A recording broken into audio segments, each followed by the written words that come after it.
Fox News alert, the United States has just signed a mineral deal with Ukraine, granting us privileged access to develop Ukraine's natural resources, including aluminum, graphite, oil, and natural gas. And Hunter's nowhere near it. This is a recognition of the overwhelming financial and military support provided by you, the U.S. taxpayer. It secures a strong partnership between our countries that'll help keep Russia from moving deeper into Ukrainian territory and allow America access to key ingredients we need to reindustrialize. We told you after the Zelensky meeting blow up, they'd patch things up. Sometimes you have to break up to make up. Remember when Elon asked every bureaucrat to send him a list of things they did last week? Well, Trump held a cabinet meeting and asked, what'd you do in the first 100 days?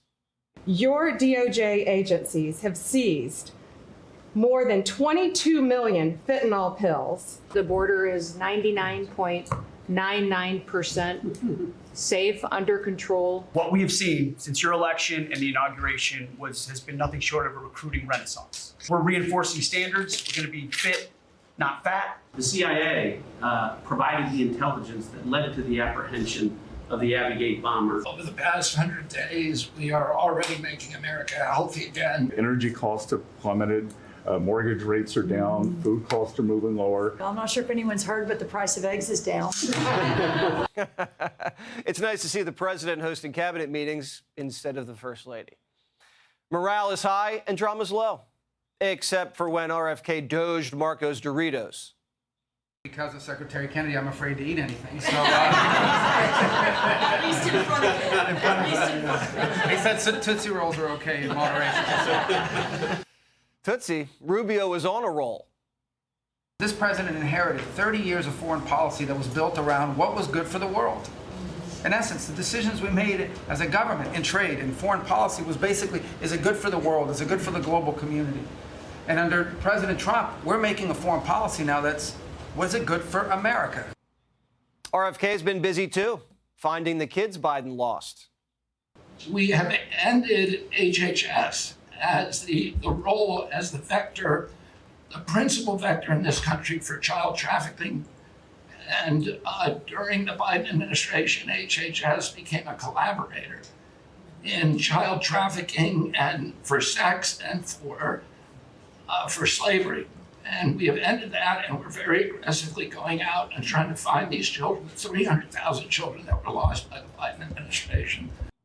You'd think Biden could have sniffed these kids out himself, but he never tried.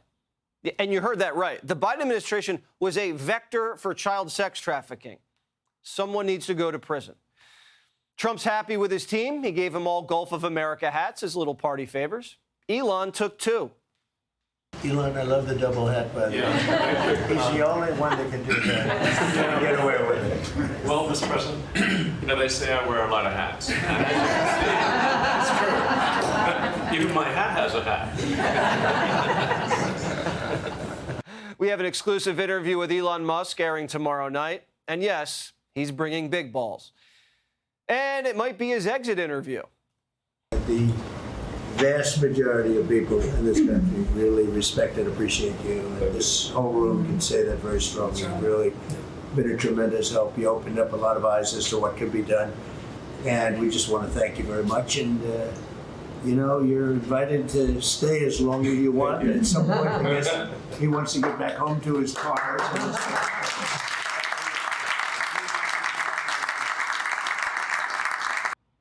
Doge saved us $160 billion and counting.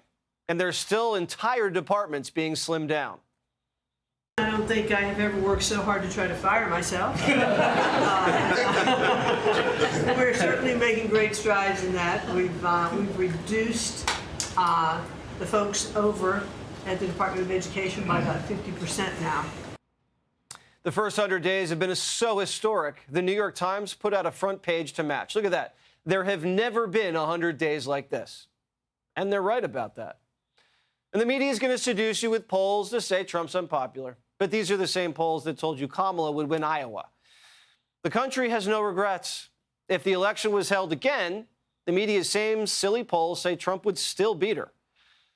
The country elected a man to knock over the table, and that's the phase we're in now. And soon we'll reset the table. Salad, dinner, dessert fork. We're turning it around. It's a big ship to turn around, and we're going to have the greatest country financially in the history of the world, I believe. I think we're going to do things and we had to do it. We reset the table. The pundits are panicking, but what do the people think? I think he's amazing. I believe he's a man of his word. Mm-hmm. And I really like that because I had given up on politics. I've been very pleasantly surprised with what he's doing with the country. I think he's got a really good cabinet. We're going in the right direction. If these jobs are not here, what happens when everything that we have is outsourced? And that is exactly what has been going on for decades. He's looking to bring it back. If President Trump is watching this, I love you dearly. Signature American companies like Ford love what they're seeing. Ford is really different. We make 80% in the U.S., more than any other manufacturing. We think this is really great for the country.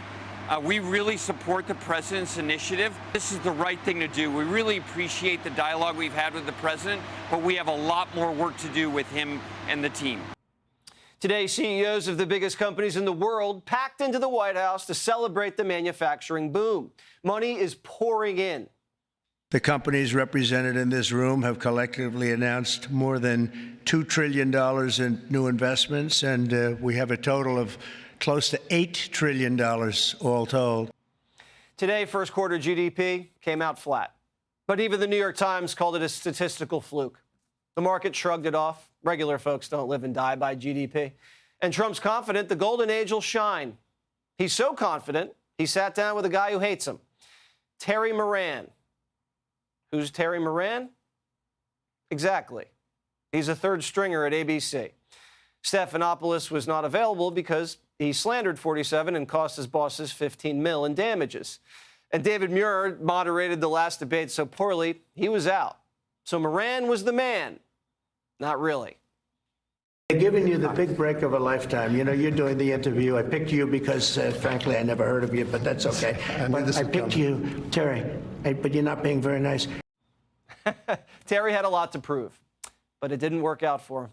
He played the same old games ABC always plays. They want to scalp Pete's.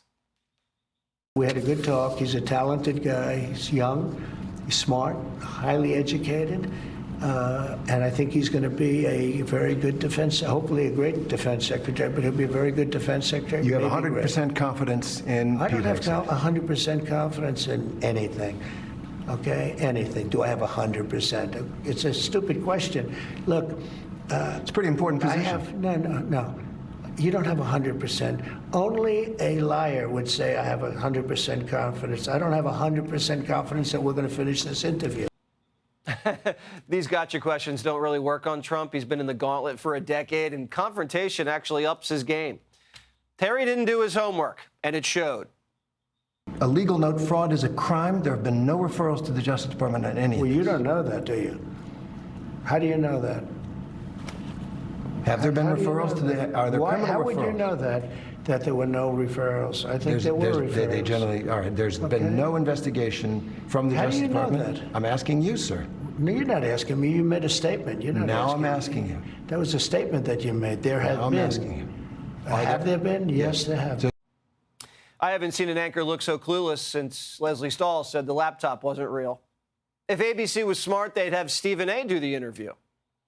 You think Vladimir Putin wants peace? I think he does, yes. I think he does.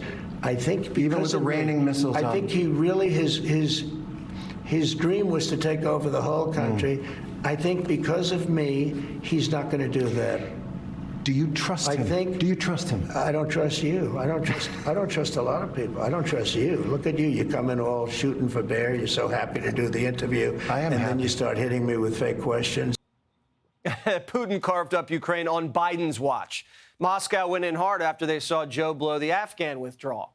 Trump just got a mineral deal and has the Russians negotiating for peace. And ABC's acting like the president's getting played.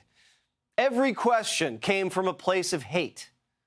I'm going to ask you, if I may, do you think the reputation of the United States has gone down under your presidency?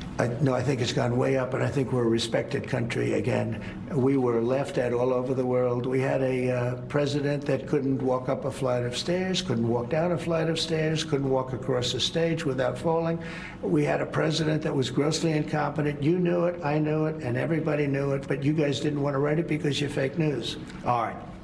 Thank you. And by the way, ABC is one of the worst, I have to be honest with you. Thank you for the opinion. Trump's base loves to see him smoke the press. And conflict energizes the president. Biden hid from interviews, including friendlies. Trump invites them into the Oval, pounds them.